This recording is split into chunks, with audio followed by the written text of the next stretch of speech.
One bad night of sleep can increase your calorie intake the next day by up to 500 calories. Chronic stress drives fat specifically to your belly, and both of these hijack the exact hunger hormones that control whether you feel satisfied or ravenous. Today, I'm going to break down the two biggest hidden disruptors of appetite: sleep and stress. You'll learn exactly why these shift all of your hunger hormones against you and practical fixes that can break the cycle.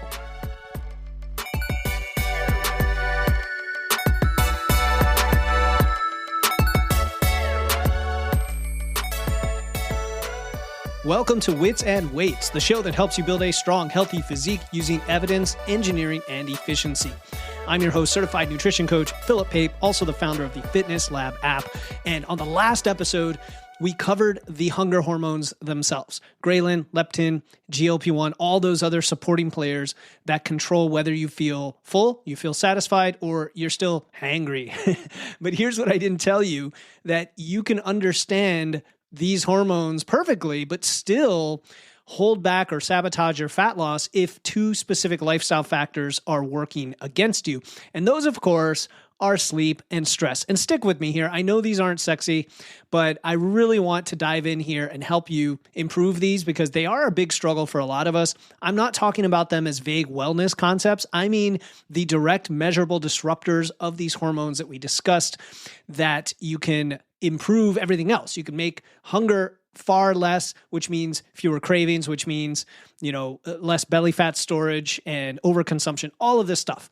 Because poor sleep has a lot of negative consequences to your hormones specifically, which starts that cascade. They tank your leptin, they spike your ghrelin, and they do this all very quickly. They do this overnight when you're deprived of sleep. Chronic stress, which we're going to see there's a lot of overlap between these, floods your system with a higher level of cortisol, which not only drives your cravings, but then tells your body, hey, we need to store fat around your midsection. So this is episode 4 of my 8-part appetite series for January. Obviously, you can listen to any of these in isolation, but if you've missed the first 3, go check them out in the feed. If the previous episode was about understanding hormones, today's is about understanding why those hormones might be working against you even when things like nutrition are dialed in. Now, I'm also going to give you a practical tip at the end that you can use tonight, literally tonight, to start shifting these hormones in your favor. Very simple tip, and I want you to stick around for that. But first, let's talk about why poor sleep might be the real reason you can't stick to your diet. Hey, this is Philip, and today's episode is sponsored by CaloCurb. If you've ever been in a fat loss phase and felt like hunger was working against you, CaloCurb's GLP-1 activator is a game changer. CaloCurb is a natural appetite support made from americate, a patented bitter hops extract that activates GLP-1 and other gut signals to help you feel fuller faster. Clinical studies showed a 40% reduction in cravings and a 30% reduction in hunger within 1 hour. If you want to try it, go to witsandweights.com/CaloCurb for 10% off your first order. The link is in the show notes. That's witsandweights.com/CaloCurb. And I want to start with sleep because this is probably the most underrated factor in fat loss. Here's what happens inside your body when you don't get enough sleep. And I'm not even talking about chronic sleep deprivation. Even one night of, say, 4 to 5 hours of sleep can start to shift your hunger hormones significantly. Now, if you're getting one bad night of sleep and that's it, maybe it's not an issue. If you get multiple single bad nights of sleep, even if they're not consecutive, it can definitely start to be an issue. So let me break down this cascade.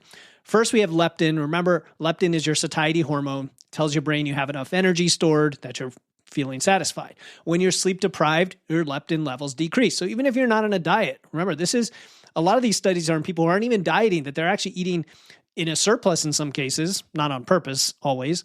For example, the studies had looked at where fat gets stored when you are sleep deprived. When you're sleep deprived, it goes more to your belly, for example. So one of the things that happen is leptin goes down. Your brain interprets this as an energy deficit, even if you're eating plenty of food. So that's why I mention it, because there are things that cause your body to feel like they are under-resourced, and sleep deprivation is one of them. It's like you're putting your body in a diet without being in a diet. And who wants that, right? And so it responds by making you hungrier. And then, of course, you have ghrelin, which goes up. That's your hunger hormone, the one that goes up before meals and then triggers the growling stomach that makes you want to eat, right? We talked in the last episode about a trick to sit with that between meals and create some intention and awareness. So if you missed that, go listen to the last episode, and it's near the end of the episode. But sleep deprivation causes ghrelin to stay elevated for longer and spike higher than it should. So it's not that you're just hungrier, but you're hungrier earlier and more intensely. And some of you who are like waking up starving, this could be part of it. You didn't have enough sleep. Of course, there's other issues if you're actually under eating or you're not eating enough carbs or something like that. But if let's say you're eating enough calories and you're still really hungry early and more intensely, it could be because of a lack of sleep. And then GLP-1 decreases as well. GLP-1 is this satiety powerhouse, makes your meals feel satisfying, right? This is behind appetite. It's behind the weight loss medications. And then when you're tired, when you don't have enough sleep, your body just produces less GLP-1. You have the same meal, same macros, same calories, but it doesn't fill you up the way that it should. And then insulin sensitivity drops. Okay, we know insulin sensitivity is affected by all of these lifestyle factors, by your training, by your diet, by your sleep, by your activity. So when you're sleep deprived, your blood sugar swings become more pronounced. And so when you eat something, your blood sugar might spike higher than it otherwise would. And then you have a bigger crash in your blood sugar, especially if your meals aren't balanced, or if you're not walking, things like that, right? They all exacerbate on top of themselves. And when this happens, when you have that crash, that's when you feel that craving for some quick energy, right? Sugar, carbs, anything to bring it back up. And when all of this is going on, when you lose sleep, when you're sleep deprived, your brain's reward centers become more hyperactive. We see this in brain imaging studies where after sleep restriction, these reward areas, they light up more intensely when you see food. So if the food is like a high calorie, high sugar food, for example, again, none of this stuff is good or bad. We want to put this in context. It's not a good or bad thing. It's evolution. It's what your body is going to seek out when it feels deprived, because again, sleep deprivation is like being in a deficit and your body's trying to get more energy. While that's happening, you're looking at this food, you're like, oh, I got to eat that. You're drooling. Your prefrontal cortex, the part that handles decision-making and impulse control, we see reduced activity there. So it's like your impulses are taking over, and this is the uncontrollable nature, the emotionally driven nature of, I shouldn't say emotionally driven. In this case, it's sleep deprivation, right? It's hormones. So you're hungrier, you're less satisfied by food, you're craving sugar, you're less able to say no. And studies have quantified this. There's one that found that young men restricted to 4 hours of sleep for just a few nights saw an 18% increase in leptin and a 28% increase in ghrelin. I think I mentioned this study last time. They reported significantly increased hunger, especially for calorie-dense, carbohydrate-rich foods. And that's because there's energy in those foods. Another study showed women who slept only 4 hours ate 300 calories more the next day compared to when they slept 9 hours. And there's been many sleep studies that look at that, show just ad libitum eating, that means eating without control, increases by hundreds of calories when you're sleep deprived, right? So is it really about willpower and decision making? Of course not. It's your biology responding to sleep deprivation the way that it's designed to, just like when you deprive it of any other source of energy. And I really think we need to think of sleep itself as like, it's just another form of energy, right? Along with your food. Now, if sleep deprivation does this in the short term, imagine what happens when it's chronic. And that brings us to how stress amplifies all of this, why cortisol might be the reason you're storing fat around your belly. And before I even get into this, cortisol is not a bad guy. It's not a boogeyman. It's not the root cause. It is just a symptom, right? Your cortisol is responding to what you're doing. So I do want to get that out of the way right now. There's a lot of marketing and messaging around trying to control cortisol. Well, that's just putting a Band-Aid on a symptom. We need to do the things up front that will allow our cortisol to be regulated properly for us. But cortisol gives us a signal of what's happening. So let's talk about stress. Okay. So cortisol is the hormone that connects stress to appetite and body composition. They're all linked because cortisol is released by your adrenal glands when you have physical or psychological stress. That includes the way you perceive stress. Even if someone else would perceive the same stressor as no big deal. If you freak out, if you respond in a way that's much more triggering because of your history, emotional baggage, context, whatever, that also appears to your body like high stress. And it follows your adrenal glands, the cortisol follows a circadian rhythm. It peaks in the morning, tapers off throughout the day. And that's normal, that's healthy, right? This is going back to our evolutionary discussion in the last episode about day-night cycles. The problem here is the chronic stress. When cortisol stays elevated for extended periods, that's when it creates this cascade effect of effects that, for our purposes, are going to make it much, much harder to lose fat. In some cases, I don't want to say impossible, but honestly, that word comes into play because if all you're doing is cutting calories as much as possible and trying to move as much as possible, and you're stressed out of your mind and not sleeping, and your metabolism therefore has tanked, none of that's going to actually work to lose fat. You're just making everything worse, right? So how does this work mechanistically? Well, first, cortisol increases NPY in your brain. NPY is neuropeptide Y. We mentioned it on the last episode. One of the most potent hunger-promoting signals in your hypothalamus. Okay, when this is elevated, when NPY goes up, it's not that, you don't just want food, you want calorie-dense comfort food, things like sugars, fats, salts. And this is the biological basis of stress eating, right? It's not a deep-seated weakness that you have. It's your cortisol activating NPY makes high-calorie food feel incredibly rewarding. Second, cortisol promotes visceral fat storage. This is the belly fat piece. And I'm sorry to kind of hook you on this in the title, but a lot of us do care about this, and a lot of us are experiencing significant amount of belly fat accumulation that we don't like.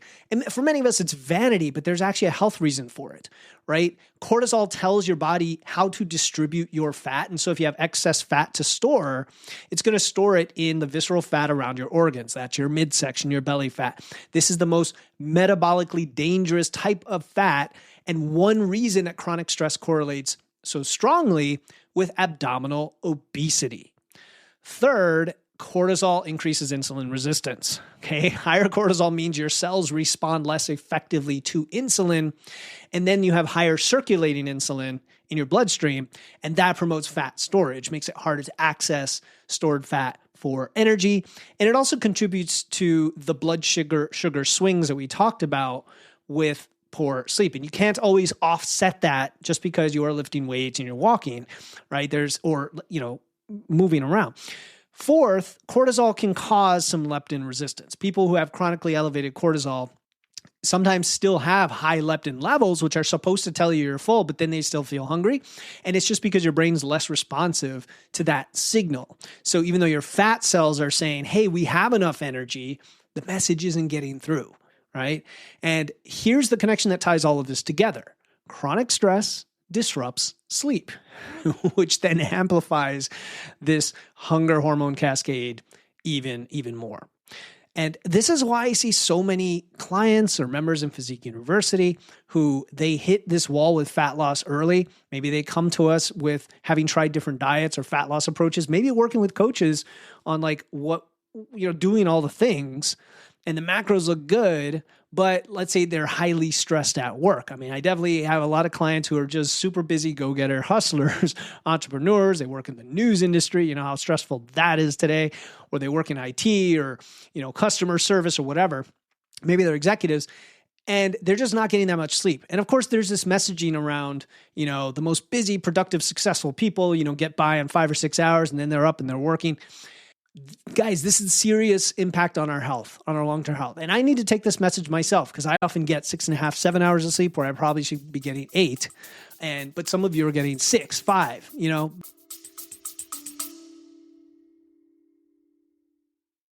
Real quick, if you've been thinking about leaning out before summer, listen up. This Tuesday, January 20, I'm running a live workshop called Get Lean in 45 Days. I'll walk you through the exact mini cut protocol I use with coaching clients to drop 8 to 12 pounds of fat in just 45 days without crash dieting, without losing muscle, and without gaining it all back later. You'll get the full downloadable guide a fat loss workout program that preserves your strength and muscle, and the exit strategy so you actually keep your results this time. Go to live.witsandweights.com to reserve your spot. The replay is included if you can't make it live. That's live.witsandweights.com. The link is in the show notes, live.witsandweights.com. 4.5 hours of sleep. Cortisol's elevated. Leptin's not as sensitive as it should be. Ghrelin is going up. And then you're like wondering why you can't stop thinking about food. Of course, you probably shouldn't be in a fat loss phase if you don't have the sleep dialed in. That goes back to the idea of being ready for fat loss and not adding too much stress to your body. But I know a lot of you aren't going to listen. So just understanding this is actually a first step, this awareness, right? It's the hormonal environment that we're exacerbating. Now, remember I mentioned at the top of the episode, I'd give you a practical tip you can use tonight. We're still going to get to that. We're also going to get to specific fixes for both sleep and stress. But before we do, I want to tell you about today's sponsor, CaloCurb, because we've been talking about how poor sleep and stress dysregulate your hunger hormones. They spike ghrelin, tank leptin, they make GLP-1 less effective at helping you feel satisfied. And I think this is where CaloCurb comes in, that CALOCURB, like curb your calories. It's a 100% natural supplement featuring something called a marasate. Now, this is made from hops extract, bitter hops. It activates your body's own GLP-1 signaling to help you feel fuller faster. Now, here's the cool thing. This Friday, we've got Sarah Kennedy on. She's the CEO. And one interesting thing about CaloCurb, it's actually owned by the government of New Zealand. So there's a lot of the conflict of interest type stuff isn't there as you would normally see in a profit-based enterprise.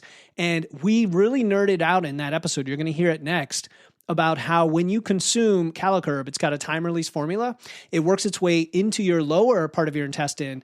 And that is where the bitter hops extract triggers bitter taste receptors that increase your GLP-1 almost, I don't want to say almost as much as weight loss medications, but significantly more than placebo, to where the clinical randomized controlled studies show reduction in cravings by 40% and hunger by 30%. And then that leads to consuming 18% fewer calories.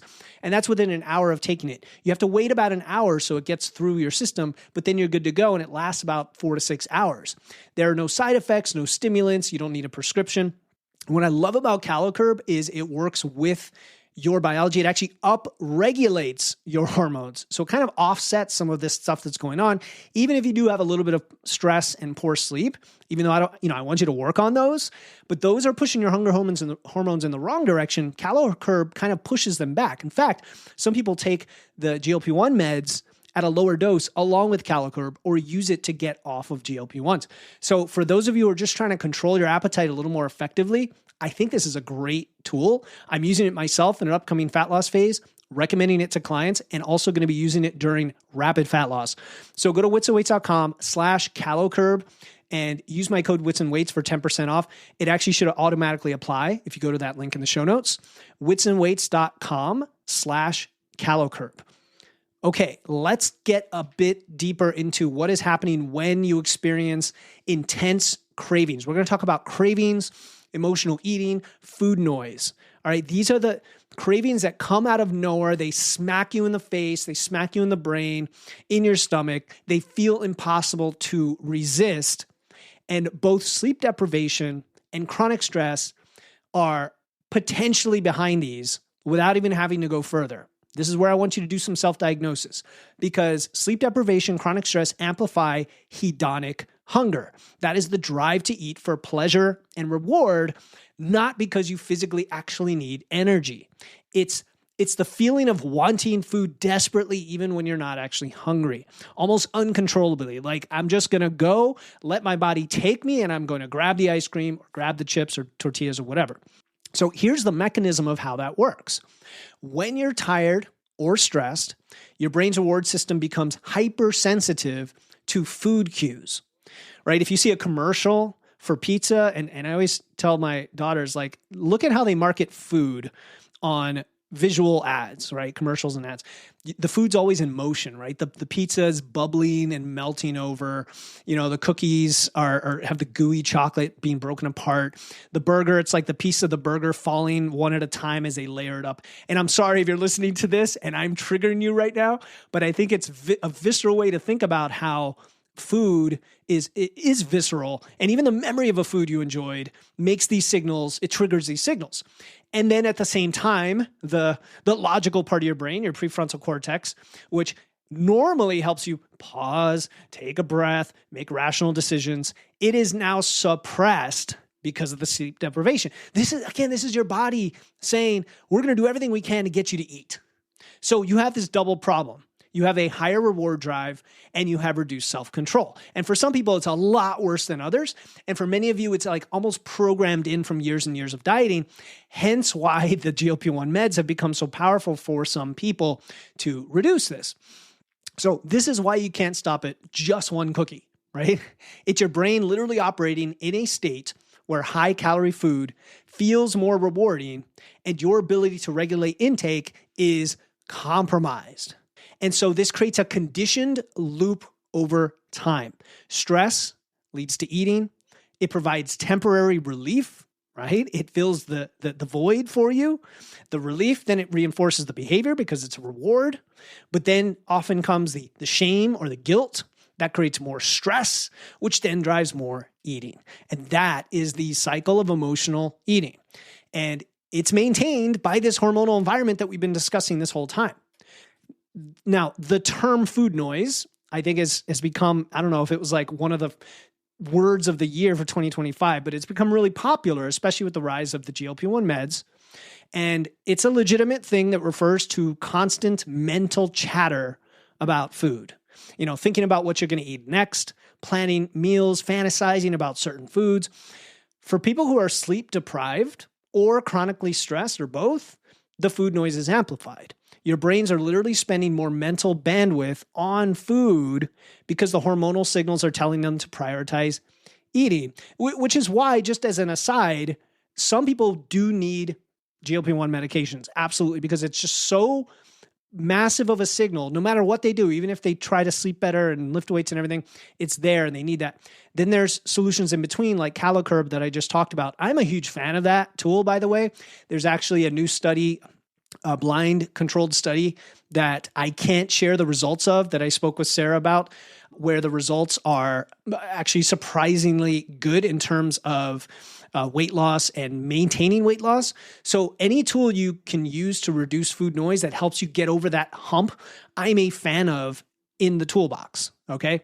The good news is, even in addition to those tools, you can help quiet that noise by addressing root causes if they're related to sleep and stress. That's why I think today's episode is so powerful. So this is the actionable part, okay? I'm going to give you some specific strategies for both that can shift the hormonal environment, all right? And I want you to just start with the biggest low-hanging fruit based on, what you know about yourself. So for sleep, I'm going to give you 6 tips. I know there's going to be a lot in here, okay? But hopefully you can go back to the timestamp and re-listen to this if needed. For sleep, first, pure quantity of sleep is a problem for many of you. That 7 to 9 hours of sleep. I know you've heard this before, but if you're getting 6 and wondering why you have problems with snacking, emotional eating, everything, that could be the simple answer. And I say simple, easier said than done, right? But an extra 1 or 2 hours, don't think of it as this luxury that you can't possibly have. Think of it as like the solution to many of your ills, okay? And it's I'll say quote unquote easy solution compared to lots of other possibilities. So that's the first one. Second, I want you to have a consistent wake time. So this hits on circadian rhythm and consistency that I've touched on in the episode series. And the wake time is actually more important than the consistent bedtime, believe it or not, because your circadian rhythm anchors to when you wake up. So pick a wake time that you can maintain all 7 days of the week, including weekends. I know that sounds weird, disruptive. Some of you like to, you get up at 5:30 on the weekdays and you like to sleep until 8 on the weekends. Just try it for me. Try the same time. So ideally, you combine this with number 1 and you kind of shift and add a half hour, an hour to your wake time on the weekdays. and then maybe come back a little on the weekends and make them match within, say, 30 minutes. And then your body will start naturally getting tired at the right time in the evening. That's the goal here. Third, I want you to create a wind down routine. This could be a lot of different things, and we're going to touch on something at the end of the episode that's just that can apply to anybody. That's super simple, because I think this gets confusing because people are like, "What the heck do I do?" It seems like a big change, but dimming the lights, an hour before bed, not scrolling on your phone. It's not just about the blue light. It's also the stimulation, right? Telling your brain it's time to downregulate, lower light exposure to trigger your melatonin, all of that. Okay. So having some sort of wind down routine with the lights and the stimulation. 4, I want you to limit caffeine after 2 p.m. Okay. This is an easy one as well. I know if you love coffee, it doesn't sound easy, but look, there's decaf coffee, there's brewed hot, what do you call it? Brewed chocolate. There's like different ways you can still have that oral fixation in the hot beverage. There's tea, of course, all my British and New Zealand and Australian folks, Canadian who are into, afternoon tea. There's tea, but go with decaf, right? Because caffeine has a big half-life. It's like 5 or 6 hours. So even if you stop drinking at 3 p.m., that's still 50% active at 9 p.m. And of course, if you're more sensitive to caffeine, you want to cut it off even earlier. So if you don't drink as much caffeine, it's even more important you stop earlier, before 2 p.m. Number 5 is please watch the alcohol. I would recommend you limit as much as possible, if not abstain from alcohol as much as possible, because there's really no positive to alcohol in any way, shape, or form. But again, we're not about restriction and trying to eliminate everything here. It's got to work for you and be sustainable. Alcohol, a lot of people think it helps them fall asleep, but it actually fragments your sleep architecture. Anybody who tracks your deep and REM sleep, it reduces those. And I mean, I've seen this. I almost never drink. I might have a drink once a month. And when I do, if it's late enough, I go to sleep, everything's off. According to my Oura ring, I get way less deep in REM sleep. That's anecdotal. I get it, but the evidence also supports this. And that's even just a couple simple drinks in the evening, like a couple beers or whatever.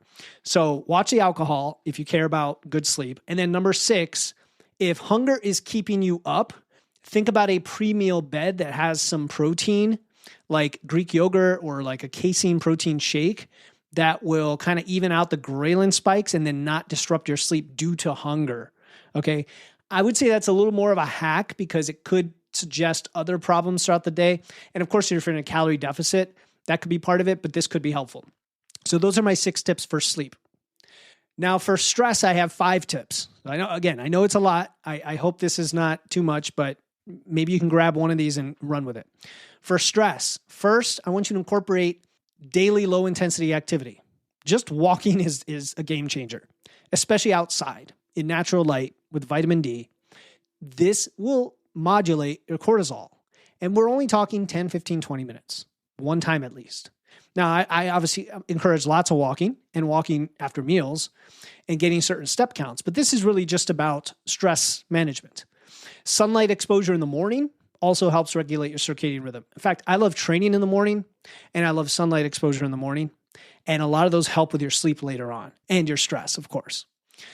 Number 2 is try breath work. Okay. I'm not a meditator, but I do occasionally use breath work.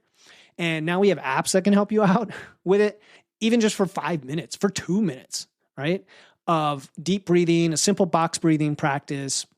This is where you're going to activate your vagal nerve, and that shifts your nervous system from sympathetic, fight or flight, to parasympathetic, which is rest and digest. And for some, doing this just once a day, they report significant improvements in their overall ability to handle stress.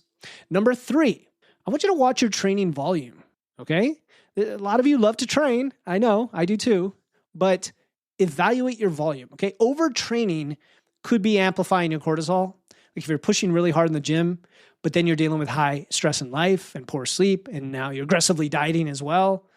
You're kind of stacking one stressor on top of another. And training volume is kind of a big nebulous term because, you need enough to hold on to your muscle, but you don't need nearly as much as you think.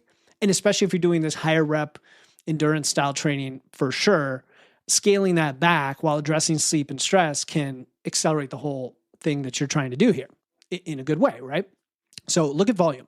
Number 4 is if you're not already doing this, practicing flexible dieting rather than rigid dieting is going to help tremendously with the psychological stress around food. Every time I talk to a client or Physique University member or somebody who started using my app and they're like, I've always been low carb, but I understand from listening to you or talking to you, like it's okay to eat carbs and carbs are good for you. Carbs help with muscle, with recovery, with everything else. So I'm going to give it a shot.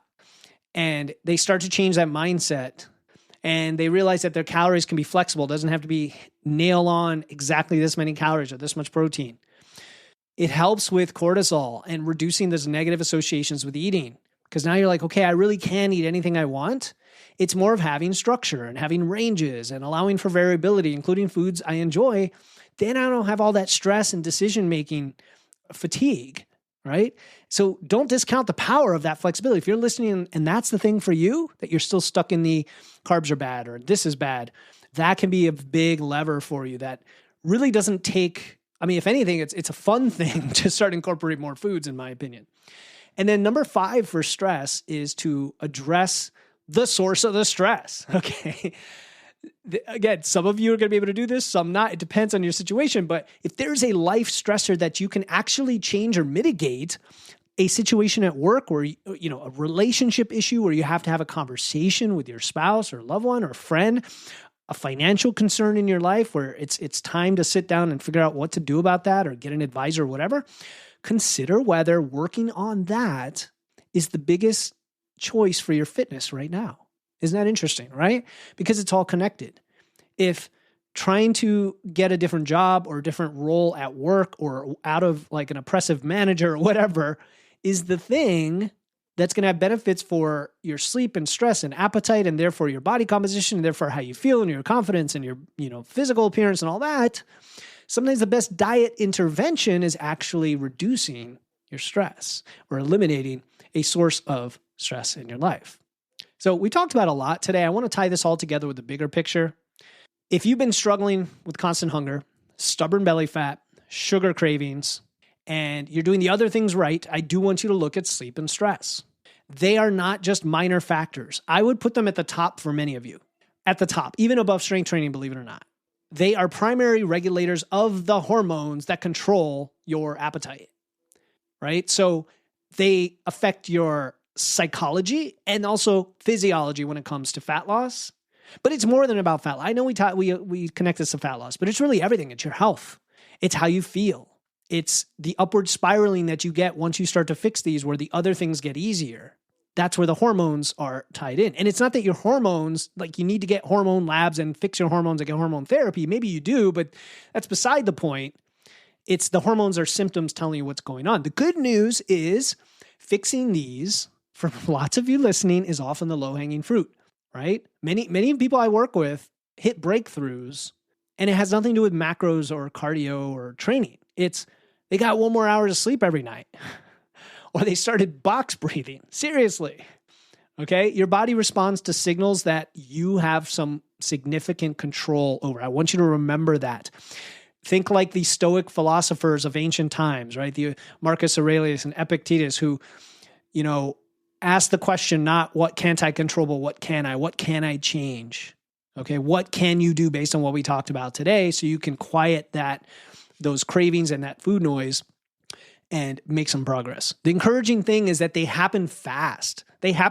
Just sleep a couple good nights in a row. And I believe you're going to notice the difference in your biofeedback and your appetite and your cravings, right? Implement some stress management practice we talked about today for a week or two and watch how it affects your relationship with food. All right, so before we wrap up, I did promise you a specific tip that you can use tonight. Something simple that addresses both sleep and stress simultaneously. Stick around because I'm going to give you that tip in just a second. Hey, this is Philip, and a quick reminder about today's sponsor, CaloCurb. If hunger has been the hardest part of your fat loss phase, even when everything else is dialed in, check out CaloCurb. It's a natural GLP-1 activating supplement with clinical data showing 40% fewer cravings and 30% less hunger within 1 hour, leading to 18% fewer calories so you can stick to your fat loss plan. Go to witsandweights.com/CaloCurb for 10% off your first order. Link is in the show notes. That's witsandweights.com/CaloCurb. All right, here is that tip I promised you. It is called the 10-minute pre-sleep protocol, because we talked about having a wind down routine. We talked about all this other stuff for sleep. But here's a very tactical thing to do.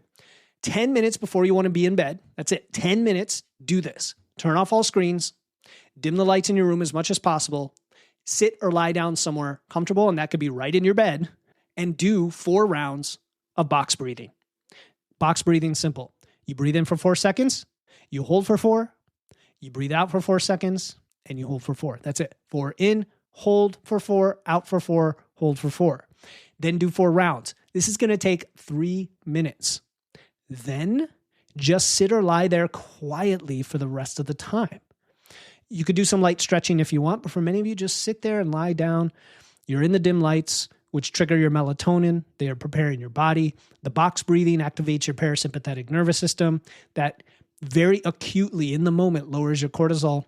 And the screen-free time gets rid of the stimulation that keeps your brain in that alert mode, right? So you're simultaneously improving the onset of sleep, reducing your stress, setting up your hormones for a better night. Do this consistently for just 1 week. Notice how your appetite and cravings shift the very next day. That's it. I hope that helped. I want you to use it tonight. Until next time, keep using your wits, lifting those weights, and remember, the path to fat loss is not always about eating less or training more. Sometimes it's about sleeping better and stressing less. This is Philip Pape, and I'll talk to you next time here on the Wits and Weights podcast.